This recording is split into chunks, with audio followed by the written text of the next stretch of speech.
The mountain air was cold and fresh. It smelled like pine trees. Jake cut wood outside his small house. His beard had gray in it. The morning sun made it shine. He had lived alone for many years, far from town. Only the wind and wolves kept him company. Sometimes he heard stories about a rich woman who lived down in the valley. But he did not care about such things. City people never came up this high. He swung his axe and was happy. Down in the valley, a woman named Rose sat in her big house. Her dead husband had left her lots of money. Every room had fancy things like marble floors and gold lights. But she felt empty inside. Her husband had been dead for 3 years. She wanted something to do with her life. Her eyes were sharp like the mountain tops. She looked up at the ridge where the mountain man lived. She had heard stories about how strong he was and how he lived alone. She got a bold idea. She called for her horse and buggy. Jake heard horses coming up the rocky path. He stopped cutting wood and held his axe. He looked at the buggy coming toward him. No one ever came here without being asked. The driver stopped, and a woman got out. She wore expensive fur coats. She looked right at him and did not look away. "You're the mountain man," she said in a strong voice. "I'm Rose Mitchell. I want to make a deal with you." Jake made a low sound. He did not trust her. City people always brought trouble. Rose was not scared of his rough ways. "I'm going to have a baby," she said. "Twin boys, the doctor told me. I need a man to make them strong, not soft from too much money." Jake stared at her. He could not believe what she said. "Why me?" he said in a rough voice. Her mouth smiled a little. "Because these mountains made you tough. My boys will need that." She stood tall. Her money was like a wall around her, but her eyes showed she was a little scared. Jake leaned on his axe. His mind was racing. He had never wanted children, especially someone else's kids. "I'm not a father," he said roughly. Rose walked closer. Her fancy perfume mixed with the smell of pine trees. "You know how to survive. That's what they need." She said she would give him land, money, and supplies if he would help her. The wind was loud, like it was telling him to say no. But her eyes held him and dared him to say yes. Days went by. Jake thought hard about what she asked. He had built this life by himself, with no one to worry about. But Rose's words stayed in his head about sons needing to be strong. He thought about boys running in these woods, learning to hunt and live hard. His heart felt something warm that had been buried for a long time. After a week, he walked down to her big house. His boots felt heavy because he was not sure. She met him at the gate with a big smile. Rose's house was too much for Jake. Everything sparkled, and servants ran around everywhere. She took him to a nice room and gave him tea that he did not drink. "You will teach them," she said. "How to hunt, build things, and stay alive." Jake nodded slowly. "What about you?" he asked. Rose's face got soft. "I will love them, but I won't make them weak." They made their deal. He would stay in the mountains. She would bring the boys when they were old enough. Months later, Rose's twin boys were born. Their names were Sam and Ben. Jake did not see them, but Rose sent him letters. A grumpy driver brought them up the mountain. She wrote about how healthy they were, how they cried, and what she hoped for them. Jake read each letter by the fire. His rough hands touched her neat writing. He did not write back, but he started making wooden toys. He carved simple wolves and bears and put them in a corner of his house. Years went by. The twins grew up with wild hair and were always curious. Rose watched them carefully. She taught them how to be polite, but her stories were about mountains and about Jake. When they were 5 years old, they begged to meet the mountain man. Rose was not sure. Jake was not good with little children, but she had made a promise. She packed their small coats and got in the buggy. The boys talked excitedly as they got closer to the big mountains. Jake saw dust from her buggy far away. His heart beat fast. 2 small boys jumped out, and their laughter broke the quiet. Sam ran to him first. He was holding a toy wolf that Jake had made. Ben stayed back because he was shy. Rose watched but did not show what she was thinking. Now you teach them, she said. Jake got down on his knees to look at them. For the first time, he felt what it was like to be a father. The boys spent summers with Jake. He taught them how to follow deer tracks, read the stars, and make fires. Sam was wild and climbed trees that were too tall. Ben was careful and always watched everything. Jake got mad when they made mistakes, but he said good things when they did well. Rose came to visit sometimes. Her fancy dresses looked strange in the mountains. She would sit by the fire and listen to her sons tell stories. She would look at Jake a lot. One night, a bad storm trapped them in the house.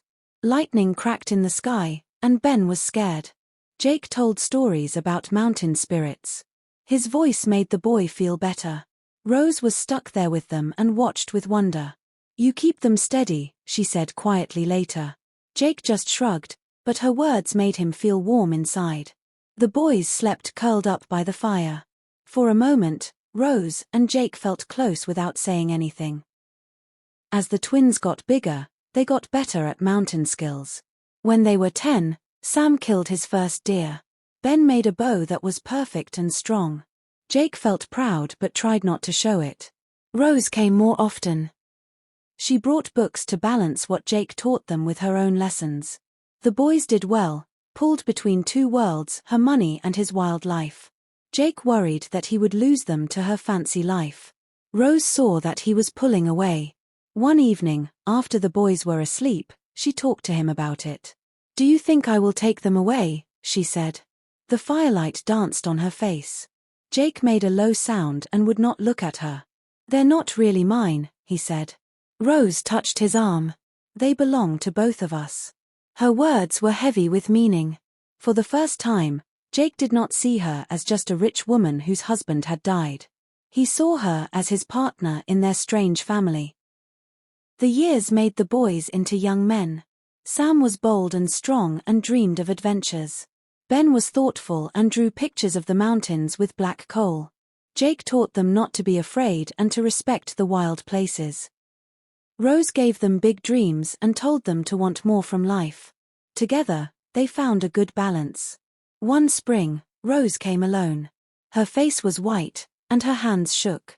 I'm sick, she told him. The doctors don't think I will get better. Jake felt like the ground was moving under him. The boys were 16 now and did not know. She begged him to take care of them if she could not. He nodded, but his throat felt tight. That night, he carved 2 new wolves, one for each son. His hands shook as he worked. Rose watched and said nothing. Rose got sicker slowly. She hid her pain from Sam and Ben, but Jake could see it. He took the boys on longer trips in the mountains, teaching them to be tough. Your ma is strong, he told them. But life is hard. They listened and could tell he was worried. One winter, Rose was too sick to travel. The boys, now grown men, went to see her. Jake stayed home, and his house was too quiet. A letter came. Rose had died. Sam and Ben came back with empty faces. Jake did not talk about being sad. He took them to the high places where they shouted her name into the wind. That was their way of saying goodbye. The twins got all of Rose's money, but they chose to live in the mountains. They built houses near Jake. Their lives mixed her dreams with his lessons. Sam led hunting trips, and his laughter echoed through the mountains. Ben wrote stories about the wild and put his drawings on the walls. One evening, Sam found the box of wooden toys Jake had made long ago. You made these for us, he said. His voice was thick with feelings. Ben came over and held a carved bear. Jake shrugged because he felt embarrassed. Just wood, he said. But the boys hugged him. Their strength was like his own. For the first time, Jake felt like a real father, not just a teacher. The twins talked about Rose a lot and kept her memory alive. They planted a pine tree near Jake's house to remember her. Sam carved her initials in the bark. Ben left a drawing under it. Jake added a carved wolf as his own quiet gift. The tree grew tall with deep roots, like the family they had become. Years went by, and Jake got weaker. The twins did his work now. Their hands were rough like his. They would sit by his fire and tell stories of their adventures. Jake listened. His rough voice was softer now. He had never wanted this life, but it found him. Rose's sons had become his own. Their love was built through hard times. One morning, Jake did not wake up. Sam found him peaceful in his chair. The twins buried him near Rose's pine tree. Their sadness was deep but quiet. They carved a wolf on his gravestone, simple and strong like him. The mountain was silent, like it was sad too. Sam and Ben promised to live like he taught them, brave, strong, and true. They felt him in the wind, still guiding them. The twins did well. Their lives showed what Jake and Rose had given them. Sam led trips and taught others the mountain ways. Ben's stories spread far, and people came to see the mountains because of them. They never forgot the man who raised them or the mother who trusted him. Many years later, Sam's son and Ben's daughter played by Rose's pine tree. The twins were old now with gray hair. They watched and laughed like Jake used to. They told stories about the mountain man and the rich woman, a story that became part of the mountains. When night came, the stars lit up the valley. Sam and Ben sat by the fire. The pine tree's shadow was long. They did not talk, but they did not need words. Rose's dream and Jake's strength lived in them, in their children, and in the land.